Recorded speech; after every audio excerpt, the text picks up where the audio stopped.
Yun o, mga padre, kakagaling lang ngayon neto sa LTO. Pina-HPG natin, i-release natin ngayon. Hindi naman pala taga Isabela ang buyer. Nagalit sa akin yung buyer. Taga Abra. Tara sir, eto yung buyer. Ito yung tunay, taga Abra.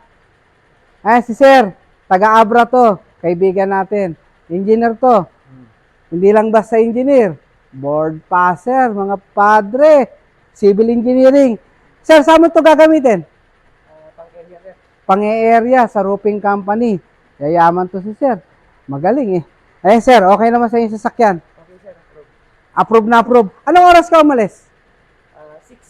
6 ka umalis? Ang aga mo na dito eh. Natutulog pa ako eh. Excited ka pa? O, paano mga padre? Si sir nga pala, ito yung naging buyer natin, taga Abra. Paano mga padre? God is good. Cut muna tayo.